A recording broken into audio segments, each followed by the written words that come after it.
জ্ঞান অর্জনের জন্য বিশুদ্ধ আকীদা ও মানহাজের আলেম কি, আলেম বা দায়ী কিনা চেনার উপায় কি? চেনার উপায় আলেমকে জিজ্ঞাসা করবেন, কোনো ভালো আলেমকে। শেখ আপনি সালেহ ফাউজান যে ভালো আলেম, কোনো সন্দেহ আছে? বিশ্ব বরেণ্য ব্যক্তিত্ব, তাই না?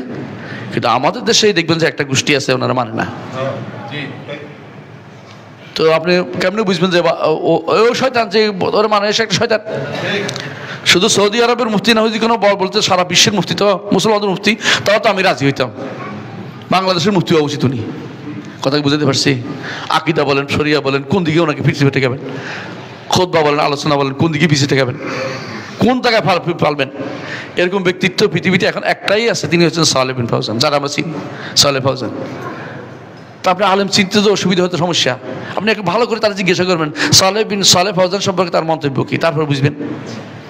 মানে আপনি বুঝবেন ইবনে তাইমিয়া সম্পর্কে মন্তব্য কি, শুনবেন। ইবনুল কাইয়িম সম্পর্কে কি মন্তব্য করে শুনবেন। আর আপনি দেখেন যে আবু মোহাম্মদ মাকদেসির খুঁজে বেড়াচ্ছে, হ্যাঁ, আরেকটা খুঁজছে কোথাও ওই আমেরিকার কিটা,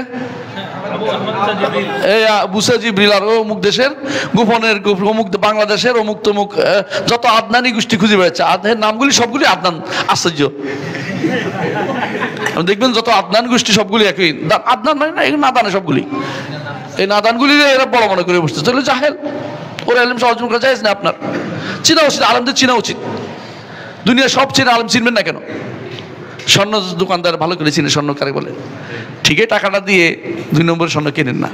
তো আপনি কেন টাকা, যার ব্যাপারে কোনো সন্দেহ থাকতে হয় না, এরকম লোক থেকে শিখেন। ওই লোকের কথা কারে ভালো, ওইরকম ওই লোক যারে ভালোবাসে তাকে, তার থেকে শিখেন। তারও ভুল থাকতে পারে, আচ্ছা সব নিতে হবে তাই না, অন্তত শিখার তো জিনিসটা বুঝতে পারবেন। সহি মানহাজের উপর আছে, সহি তরিকার উপর আছে, শিখা সহজ।